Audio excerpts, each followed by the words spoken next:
Welcome back, everyone. Here we are in the last session of our leadership stream for our 2021 conference. Before I introduce our next speaker, I just want to remind everybody that the poll is live right now in the Chime app. So if you're able to get in there, you have the opportunity to win some prizes. So make sure you get out there and use that poll. So our next speaker today is Dave Mercer. Dave is a geologist with over 25 years of experience working in groundwater-related industries. He has managed groundwater instrumentation projects on a wide variety of sites around the world and worked over a decade with Schlumberger as a manager of business development, sales and marketing, and product development and integration. Dave launched Underground Communications in 2011 to provide strategic business development, marketing, and communication services to resource-based industries. He is currently the general manager of the BC Groundwater Association. So please welcome Dave.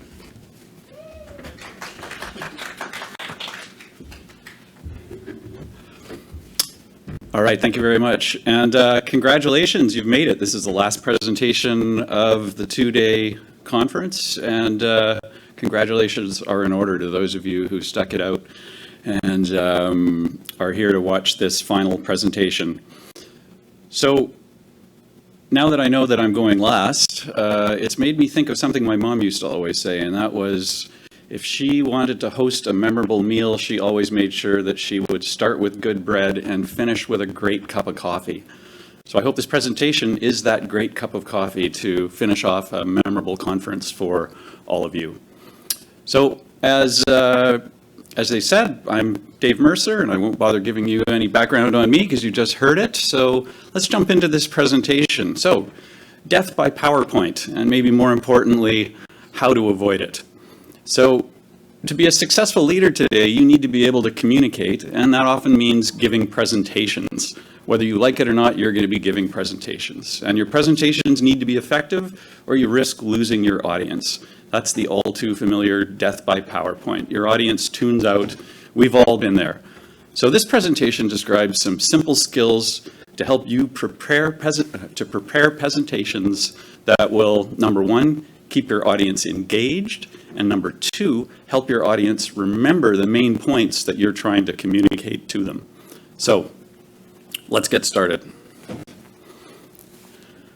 So before you even start preparing your presentation, ask yourself, who is my audience? Who's going to be listening to this presentation?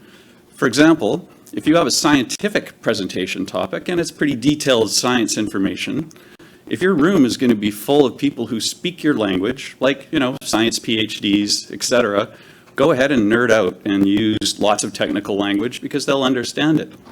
But what if your room is full of maybe future PhDs or construction workers? Would you give that same scientific presentation to them? Well, of course not. They'd be asleep by your second slide. So the point here, when I say know your audience, it's tailor your presentation for your expected audience. Use language that they use commonly and language that they'll understand. And as an example, I usually give this presentation to groups of scientists and engineers. It's about how they would communicate their science to their audience. But most people here today aren't scientists and engineers, they're environmental operators, people who are in leadership roles or aspire to be leaders. So what you all need to present is likely going to be quite different from what scientists present. So I've changed this presentation significantly, so it hopefully it'll speak to you and more to your values, or bring more value to your roles. And hopefully this presentation won't put you to sleep either. So before you even begin to prepare a presentation, know who your audience is, tailor it to them. All right. This is where we usually do some audience participation, but I'll do it for you. What are these? Well, of course we know what these are. They're bullets. And what do bullets do? Well, among other things, they kill. And if there's one thing I want you to remember from this presentation, it's just that. bullets kill your presentations. Avoid bullets. Avoid them at all costs. Here's why. So here's an example from the BC Groundwater Association. We recently implemented a code of ethics for our members. It's an important document because it spells out our members' obligations to customers and to government, their obligations to the law, obligations to competitors. And shown here is the section describing our members' obligations to customers and the public. And as you can see, each of these points is important because they outline different aspects of how these businesses represent themselves, how they represent their products and their services to their customers. And there's also a last point, which is a strong recommendation that they should use written contracts in their work, and so on and so forth. All right. I know that put most of you to sleep, and that is my point. So what I would do at this point, if we were with an audience, let's see a show of hands. So while that slide was up, how many of you were listening to me speak while those words were on the screen? And then how many of you were actually reading the slide instead of listening? And I'm getting a show of hands from here in the room because there's a few people here, and it's kind of split 50-50, and that's normally how it is. Or it can be something that I usually do when I'm in a presentation, when there's a bunch of words on the screen, is I end up playing tennis. So I go back and forth. I read for a while, and then I listen, and then I read for a while, and then I listen. But at the end of the day, it doesn't matter which of those groups you fall into. A bunch of words on a slide while someone is talking doesn't work. Your audience can read or they can listen, but they can't do both. So what's going on? Why do we struggle trying to read and listen at the same time? And the answer, using geeky science speak, is cognitive overload. So what's that? Well, here's an example. We've all seen it. This is coming from the North Shore here in Vancouver with traffic trying to get onto the Lionsgate Bridge. We've got two separate streams of traffic and they're vying for that one lane to get over the bridge. They interfere with each other and the result is traffic overload. Well, the same thing happens in our brains. We have two separate verbal streams, one's written and one's spoken. And they interfere with each other because words are processed in the same part of your brain, whether you're reading or listening. So the result is we overload our ability to process the verbal streams. That's cognitive overload. It's just like a traffic jam, but it's in our brains. All right, so what's the solution? Well, before I get to the solution, I want to explain how did we get into this mess in the first place? And I blame it on this guy. His name is Robert Gaskins. Now, I've got nothing personal against him, but he is the original creator of PowerPoint. So did you know that over 95% of the market share of all presentations given worldwide is Microsoft PowerPoint? So needless to say, Gaskins is a very successful guy because he sold PowerPoint to Microsoft and then worked there for years and years and years. But as you can see on the right, the title of his book describing how he started PowerPoint, it's called Sweating Bullets. And that's a pretty appropriate title because back in 1987, when he invented PowerPoint, computers didn't even have graphics. So without doing any research, he came up with a template for PowerPoint slides, and it looked something like this. And I think we all recognize that. It's full of bullet points. And we can thank Robert Gaskins for PowerPoint and its bullet points. But that was back in 1987, and you would think that surely Microsoft has updated the default master slide, right? I mean, after all, we now know about cognitive overload, we have computer graphics and so on, but wrong. There's other templates you can use now with PowerPoint, but this is still the default master slide. Since 1987, it hasn't changed. And it's encouraging us to use bullet points. So we're forgiven if we use bullet points in our slides because PowerPoint is pushing us into it. But we know bullet points are ineffective, so what's the solution? And the solution to using bullet points and speaking when you're giving a presentation is instead of two lanes of traffic colliding, we want to create two lanes that work together to create a smooth traffic flow.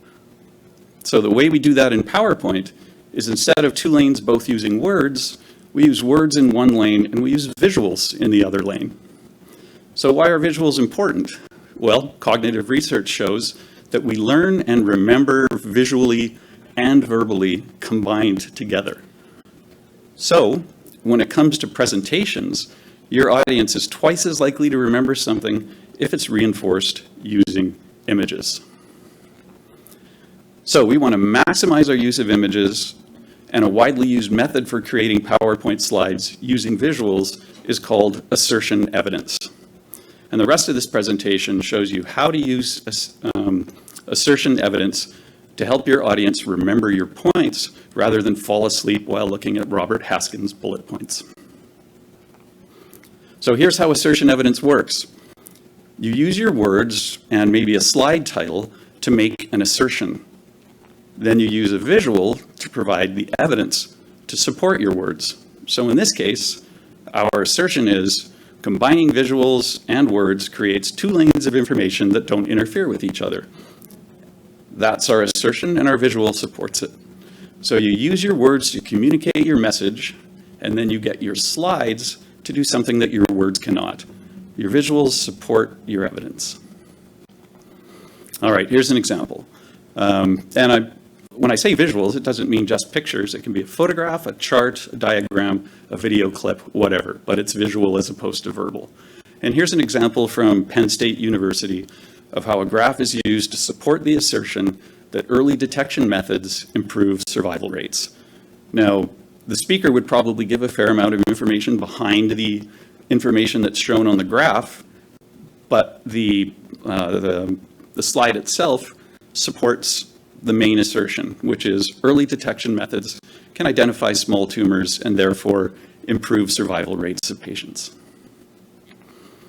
So here's another example using a chart, and this chart I love. This is the many complicated things chart, and it reminds me so much of stuff that scientists tend to use when they're presenting stuff at conferences. This thing's got, an arrow that's pointing at something.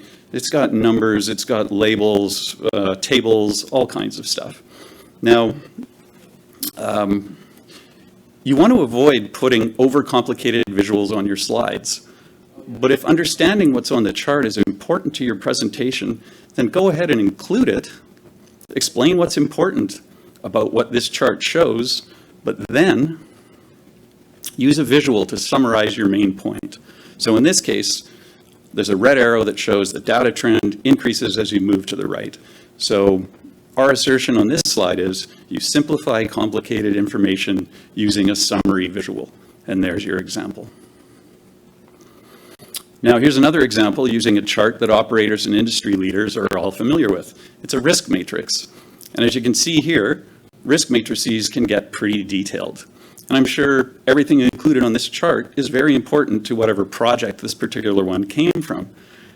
However, if a presenter simply put this visual on the screen and then talked about it for a half hour, the audience will tune out. It's just too much there on the screen while someone's speaking. So instead, start with the complicated image like this, introduce the concept as much as you think your audience needs to know about it, then simplify. Simplify the chart and key in on certain areas that you want to emphasize. And what would be shown here is maybe 5 specific examples of what would happen throughout the risk matrix.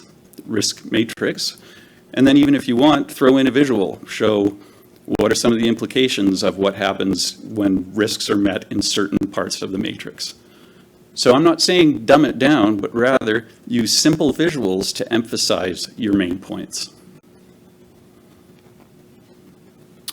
Here's an example from a course taught by one of our instructors at the BC Groundwater Association. The topic is something quite familiar to all environmental operators. It's PPE, or personal protective equipment. So this can be quite a dry or even a boring topic, and our instructor could have simply listed or presented a bunch of bullet points, talked about each individual one as he went through this itemized list, and the audience would have fallen asleep. So instead, he used visuals to do what his words couldn't. And did he ever use visuals? So here's a picture of him back in the 1970s with what was apparently acceptable PPE for working beside a drill rig. I don't think that would fly today. But it's certainly a memorable photo. People are going to remember this at the end of his presentation. In this course, it was an 8-hour training course. So I've shortened his sequences, but he used animation then to emphasize the different components in PPE and their importance when you're working out in the field. So he created images to help his audience remember his material, which, you know, I think is brilliant. And Ron Nelson, if you're out there watching right now, kudos to you. That was a great part of your course. All right, now, if we had the opportunity to turn slides off, that is what I would be doing at this point, is turning the slides off and having you focus particularly or specifically on me. And this is to make the point that if you're communicating something where there's no visual to support it, you don't need a visual, then a slide isn't necessary. Take that opportunity to turn your presentation off and make a personal connection again with your audience so that it's just like you're in a Zoom meeting, because this is especially effective for online presentations. When you're giving an online presentation, people burn out when they're just looking at slide after slide after slide. So if you have that opportunity to make a personal connection with your audience, take the emphasis off of your presentation and put it on having a personal connection with the audience, and then move on with your presentation again. All right, so I'm not going to speak about assertion evidence anymore. Just some quick do's and don'ts about general page design when you're putting a slide together. So when people look at a page, their eyes typically start in the upper left, and then they're going to survey the page from left to right. And that depends on how you've got the page set up with your visuals and so on. And then they finish looking at what's on the lower right. And this is typical design information. This is what designers use when they're designing trade show booths, brochures, all that kind of stuff. So it's not just PowerPoint slides. But it's for those of us who read left to right, this is typically how we look at a page when we face it.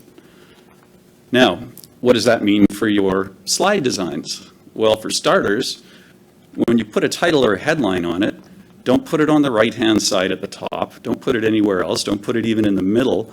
Make sure your title is over in the left, because that's where people start when they're looking at a page. So always put it on the top left-hand side, and left justify it if it's more than one line, like we saw on some of our other examples. Have that title left justified so it's bordered on the left-hand side of your slide. And then next, if you're presenting on behalf of a company or an organization, always put your logo down on the lower right-hand side of the slide. That's where people will see it on every slide. It tends to be the last thing they're looking at when you're moving on to another slide. They're going to remember who you are, who your company is. Now, what else? So, a few do's or a few of the don'ts.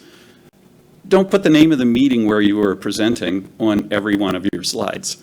Everyone who's attending knows what that meeting they are attending is, so it's just extra information on the slide. It distracts your audience from your message.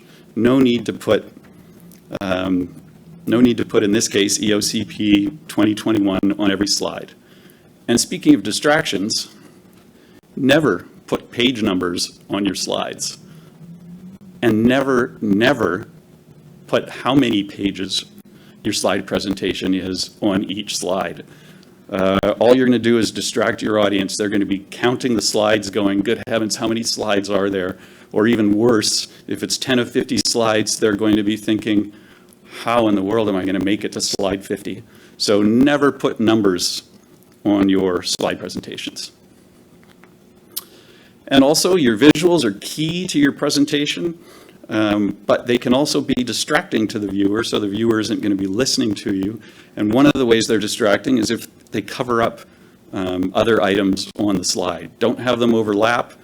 Sometimes your visuals can overlap, but don't have them overlap the title or anything like that. Center them, make sure that your slide is balanced, and that way your audience will continue to be focused on the visual and not be distracted. And finally, this is how many people finish their presentations. So it's the final slide, getting ready for questions from the audience. But this slide is likely going to remain on the screen through the question and answer session. And unfortunately, that means they're losing the opportunity to leave their audience with the key information that they want their audience to remember. Again, this is probably going to be up on the screen throughout the Q&A session. So instead, here's what I do.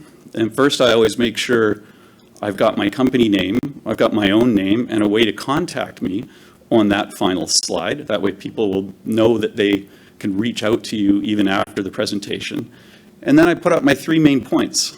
So in this case, know your audience and tailor your presentation to your audience. Bullets kill, avoid them at all cost. And assertion evidence is a way of using visuals to help emphasize the points you want to make and help your audience remember them. So if this is my description of my last slide, that must mean this is my last slide. So thank you all very much. And open to any questions, and certainly questions about, if people have specific questions about the types of presentations that they give and what we can do to help out, let me know. So thanks again.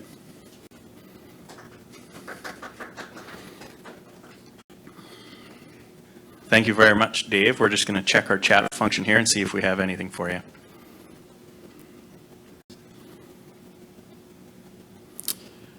Well, I can jump in with one that I often get asked, and that's the question, but what if I want to use my presentation as a handout?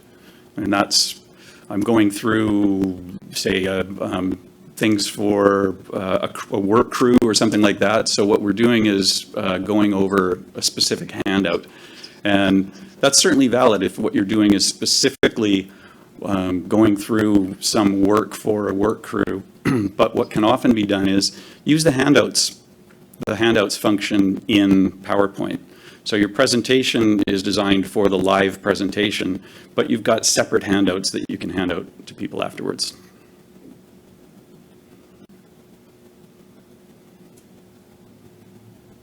We have a question from Dan Arnold here. It says, can you please restate the part about the assertion evidence?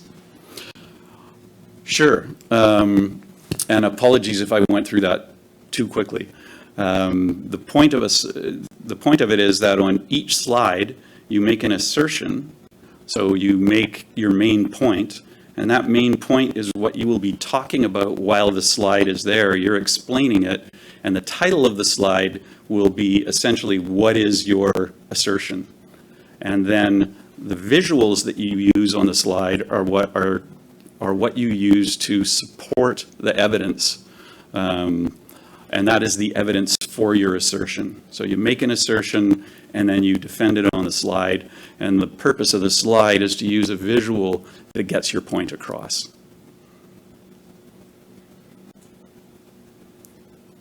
Okay, we got a question here in the room. Do you change the fonts, or do you use colors in your fonts? Yes. So slide design is sort of a personal thing, but you can very quickly, using PowerPoint templates, you can get carried away and provide something that's way too distracting. So lots of different colors, lots of different fonts. It starts looking a little unorganized and again, distracting. So my preference is simple as can be. And all my company's branding is black and white. So my slides tend to stick with black and white. Always best to use the background light, and your fonts be dark, like we see here, the white background and the black text. It's something like a dark blue black background and yellow text is sometimes hard to read. Those sorts of things are, again, quite distracting.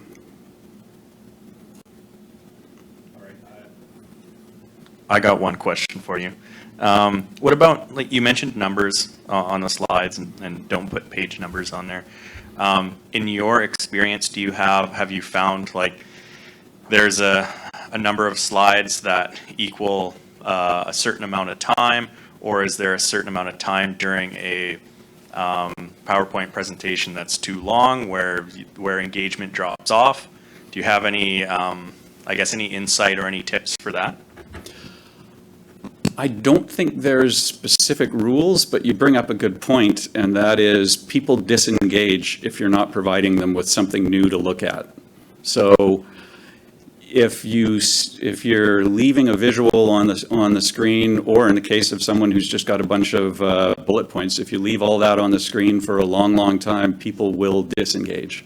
So you do want to keep the screen, you do want to keep the slides moving, and that's why you're using visuals. So you may be going through what normally would be a bunch of bullet points, but you're using visuals instead, and the visuals change as you're emphasizing each of the main points you want to make.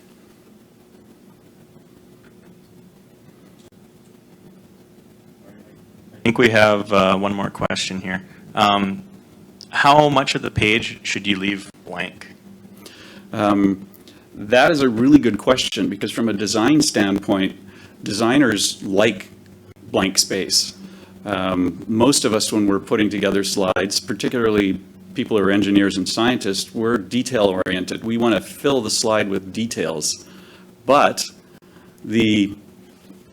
from a design standpoint, open space can be very effective. So this final page here has a lot of white space on it, but that's fine because there's not much to look at other than the main points you're trying to make. So I would think when you're using visuals, you want to make sure the visuals fill up most of the page so that people can see them in detail, but there is nothing wrong with having some blank space on a slide. I think this is a question from the AV group here. Any specific tips for PowerPoint slide design for a Zoom meeting?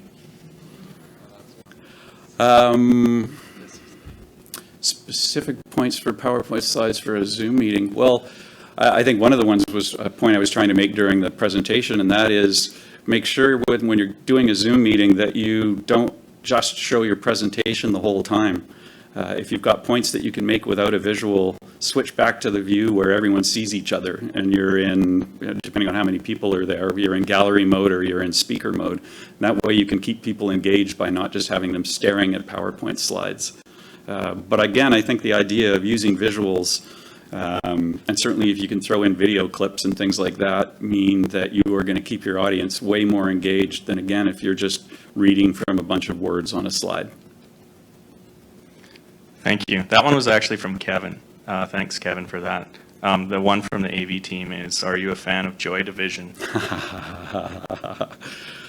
You know, it's funny, whenever I use this, so you see my logo there on the screen, that is from an album cover from Joy Division's Unknown Pleasures, and no one in the industries I work in ever know what it is, and it's always either people in the AV group, or if I'm presenting or working at a conference somewhere, it's always the people who work in the hotel. They're all, you know, wow, do you have any t-shirts?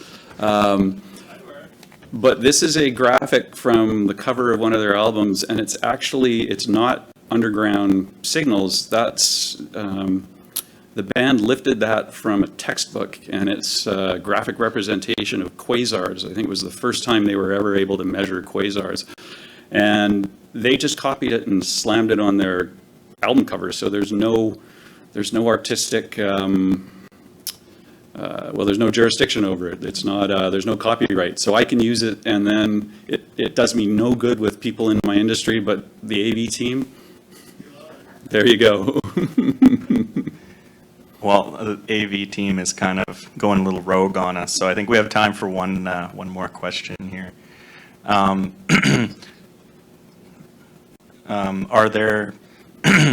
Are these suggestions tailored to cover the general public, or do they account for the four main learning styles? I can't really answer that because I don't know what the four main learning styles are. Maybe Mark can provide some additional details there in the chat function if he wants. I'll ask another question, I guess, while we're at it. How do you feel about the stock themes that are part of the PowerPoint program? They're better than the first PowerPoint that came out, because the first PowerPoint only had those bullet points. That was your only option, because there were no graphics back when PowerPoint started. Some of the themes are great. They help you to be able to design a slide and help balance the pages without needing, well, without being a graphic designer. Some of them are very busy, though. Some of them use all kinds of colors and lines and so on that, again, are very, very distracting to someone who's watching the presentation. So definitely use them. They're good, but use the really busy ones with caution. Thank you. That's good advice. Okay, so Mark got back to us on the four main learning styles here: visual, auditory, kinesthetic, and reading and writing are the four styles. They basically define why certain people can only learn by watching something people can only learn by reading, except. Well, very well, yeah, very good point and well put. My understanding, again, from the cognitive research that I've read about, is that people, when people are learning and the ways that they're learning or the ways that they're being presented with are visual and verbal, most people it's about 60% visual and 40% verbal with how they retain the information, so how they learn. So the visual is extremely strong for most people. And that's where what I mentioned earlier in the presentation was that people are twice as likely to remember something that you're trying to get across to them when you use a visual. The visual is a very strong part of learning. Now, when you're giving a presentation, you're really only using those two, but if you're in front of a live audience, you've got the additional ability to be able to walk around, wave your arms, get your points across through maybe a bit more humor and so on. So you're probably then going into some of those other aspects of learning rather than just visual and verbal. Thank you. One last one, it kind of ties into what we were just talking about, but would you recommend not including audio or video clips in the presentations? Nope. Certainly video clips are visual. So when we're talking about visuals, again, it's pictures, charts, graphs, videos, anything that's going to help support the points you're trying to make. They're all game. Videos are good. They move, obviously, but as opposed to just sort of a stagnant slide, they're a bit more dynamic, and they can be a really powerful tool trying to get someone to remember something. So if you're talking, again, science or engineering, watching bridges collapse, those sorts of things, they really get points across that just a single photo would not. Great, thank you so much. So that's the end of the questions we have for you. Thank you everyone out there for submitting your questions in the chat function. I want to thank Dave for coming out and sharing all of his tips with us about PowerPoint and presentations. On behalf of the EOCP staff and board of directors, thanks so much. Hey, you're very, very welcome. And my email is there on the slide. If anyone wants to follow up or has any other questions, I'm happy to respond.